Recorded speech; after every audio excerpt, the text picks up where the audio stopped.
जैसा मैं कह रहा था कि जहां पर तहरीक इंसाफ के कारकुन जमा हो, इमरान खान के टाइगर जमा हो, वहां पर ऐसा ही जोश और जज्बा नजर आना चाहिए। क्योंकि हम किस बात पर ईमान रखते हैं? ला इलाहा इल्लल्लाह। किसी का खौफ नहीं। आपने अपने सामने बड़े बड़े खौफ के बुत टूटते हुए देखे। आपने देखा है कि कैसे हैदराबाद के अंदर तहरीक इंसाफ का झंडा लेकर चलना मुश्किल होता था। तहरीक इंसाफ के कारकुन को निशाना बनाया जाता था। लेकिन बाकी पाकिस्तान की तरह आप देख रहे हैं कि किस तरीके से सारे का सारा पाकिस्तान इस कलमाए हक के साथ इमरान खान के साथ जुड़ता चला जा रहा है। और जो कल तक आपको धमकियां देते थे, आज वो आपसे इल्तिजा करते हैं। इंशाअल्लाह ताला वक्त दूर नहीं है। मुझे यकीन है कि जो लोग मुकामी हुकूमत का इलेक्शन होने जा रहा है, इसमें तहरीक इंसाफ को जो कामयाबी हासिल होगी, ये पहले आज तक कभी नहीं हुई। मुझे यकीन है इस बात का।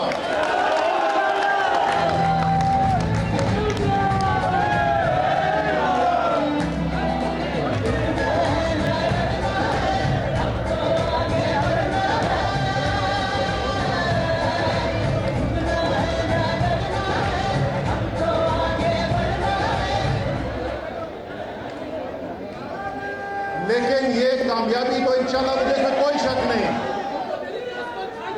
ये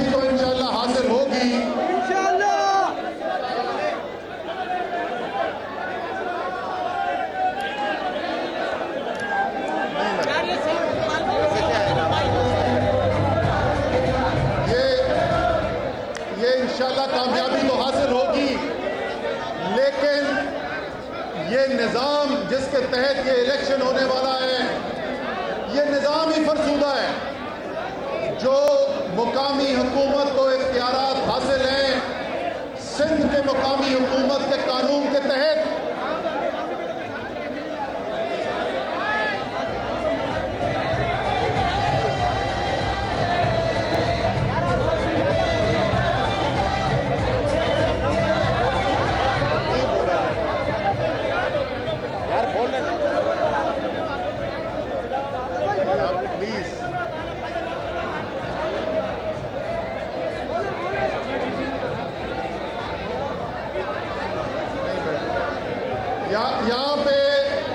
यहाँ पर मसला ये है कि जितना जज्बा, जितना जोश इस हॉल के अंदर मौजूद है, ये हॉल उससे छोटा पड़ गया है।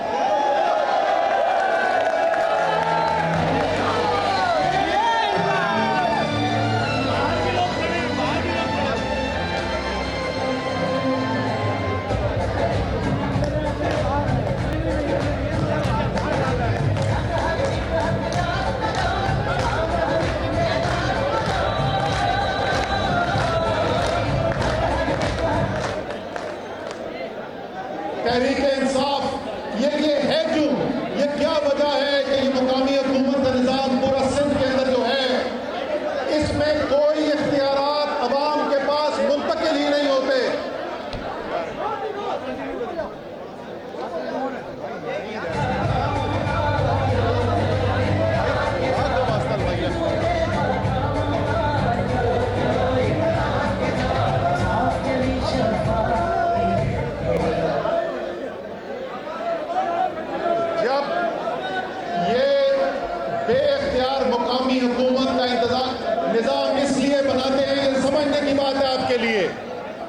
क्योंकि ये चाहते हैं कि यहाँ पर एक खानदान की हुक्मरानी हो। ये चाहते हैं कि तमाम इख्तियारात, तमाम वसाइल एक खानदान के पास हो।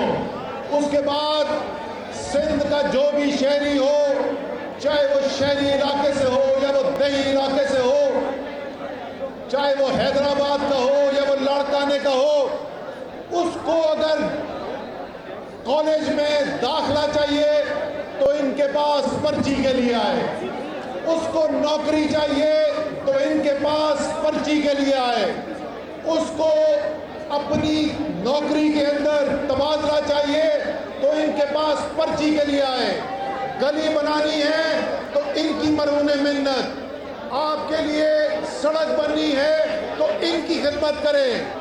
तहरीक-ए-इंसाफ ये समझती है, इमरान खान इस बात पे यकीन रखते हैं, मैं इस बात पे यकीन रखता हूं कि ये मुल्क उतना ही आपका है जितना इमरान खान और असद उमर का मुल्क है। इसके वसाइल के ऊपर आपका भी उतना ही हक है जितना किसी और का है। इसलिए खैबर पख्तूनख्वा में हुकूमत बनी, तमाम इख्तियारात जो है वो निचली सतह तक दे दिए गए, गांव की सतह तक इख्तियारात हैं। इसलिए वहां पर देख रहे हैं स्कूल बन रहे हैं, कॉलेज बन रहे हैं, बुनियादी सेहत के मराकज बन रहे हैं, सड़कें बन रही हैं, बगैर रिश्वत दिए लोगों को नौकरी मिल रही है, तालीम मिल रही है, रोजगार मिल रहा है। इंशाअल्लाह ताला वो वक्त दूर नहीं है जब सिंध के अंदर भी हुक्मरानी एक खानदान की नहीं, सिंध के अवाम हुक्मरानी करेंगे सूबे के ऊपर।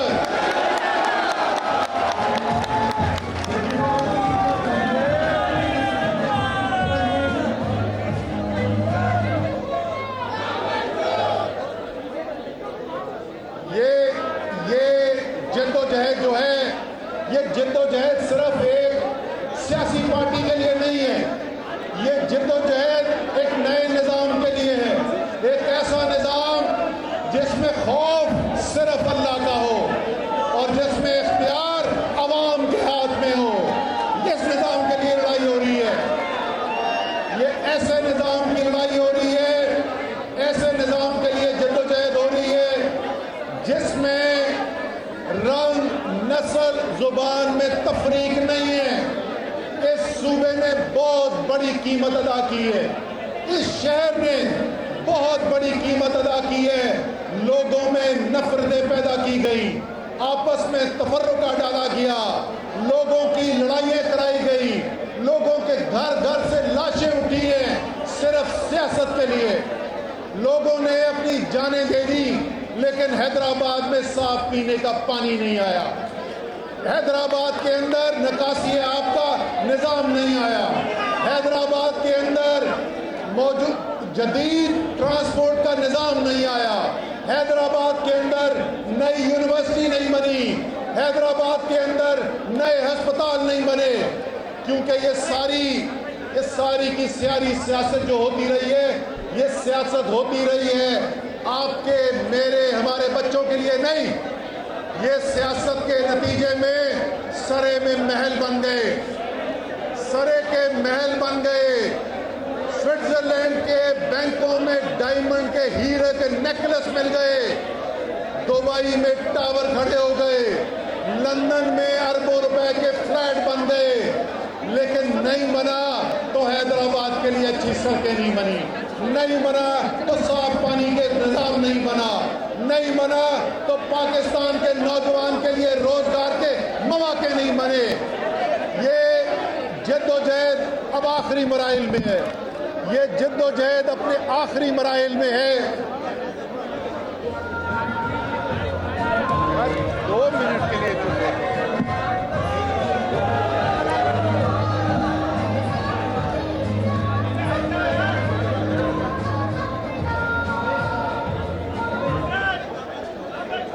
इंशाअल्लाह ताला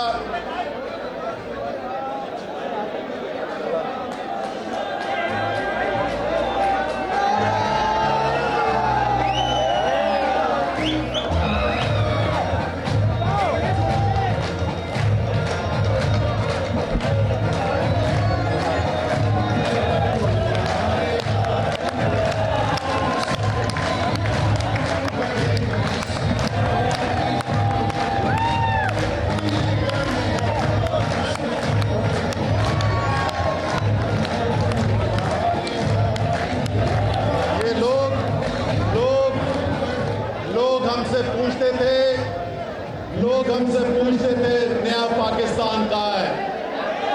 कब आपने आखिरी दफा देखा था कि दुनिया की सबसे बड़ी ताकत पाकिस्तान के लीडर से सवाल करे कि क्या आप हमें अफगानिस्तान की जंग के लिए अंडे दोगे?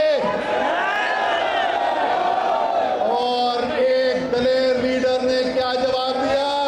Absolutely not. ये सुन लो जो बाइडेन, ये हैदराबाद के अवाम का तुम्हें जवाब है, एब्सोल्युटली।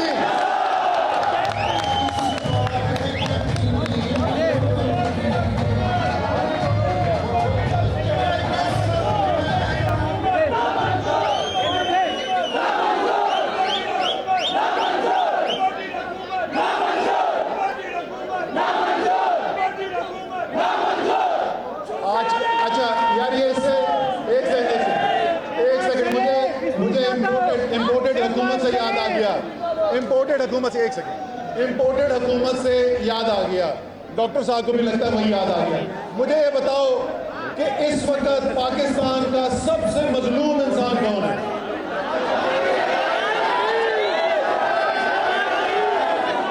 उस बेचारे को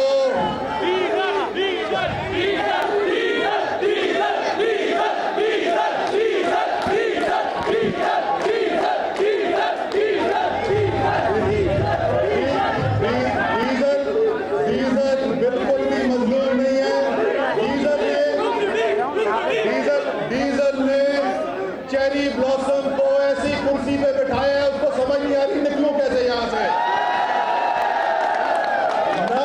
ना उसको अभी तक ये समझ में आई है कि उसको क्यों बिठा दिया उधर। ना चेरी ब्लॉसम को समझ में आ रही है किसने बिठा दिया। ना उसको ये पता चल रहा है कि कब तक के लिए बिठाया है।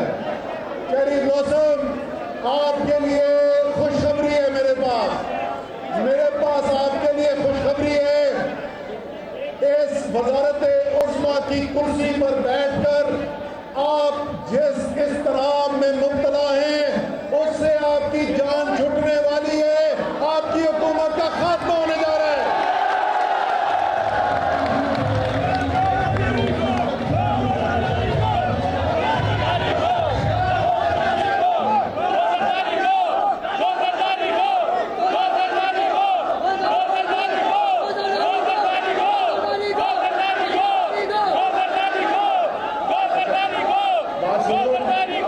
सुनो, अगर तुम हैदराबाद में खड़े होके इतनी ऊंची आवाज में ये नारे लगाओगे तो उन बेचारों की जो कांपे टांगेंगी उसका क्या बनेगा?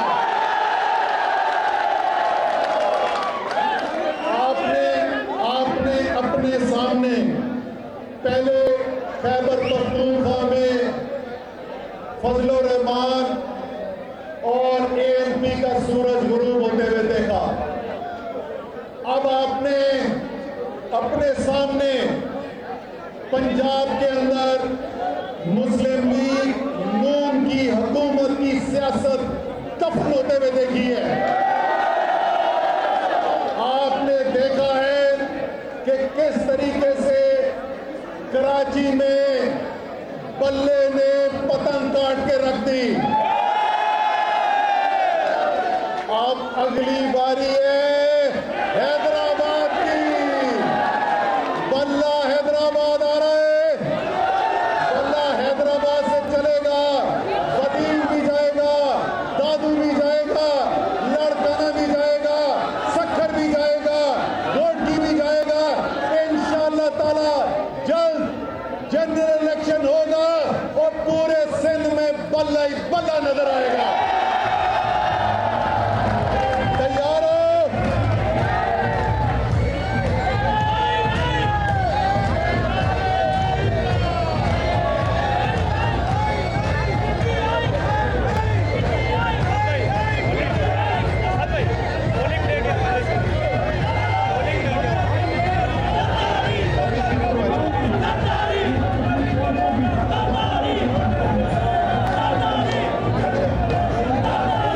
अच्छा, अब ये आपने काम क्या करना है? आपने देखा है कि जिस तरीके से इमरान खान ने मेहनत की है पिछले 3.5 महीने के अंदर, क्या ये सिर्फ इमरान खान की जिम्मेदारी है मेहनत करना? आप भी जिम्मेदारी कबूल करोगे? 24 तारीख को निकलना है, 24 तारीख को निकलना है, सिर्फ अकेले नहीं निकलना।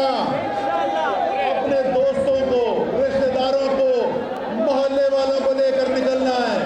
उनको बताना है कि ये कोई आम मुकामी हुकूमत का इंतखाब नहीं है, ये इंतखाब है एक हकीकी पाकिस्तान का। और सारा पाकिस्तान देख रहा है कि क्या 24 तारीख को हैदराबाद भी अपनी हकीकी आजादी के लिए खड़ा होगा या नहीं? खड़े होंगे, खड़े होंगे। लेकिन ये करने के लिए बड़े दिल की जरूरत होती है।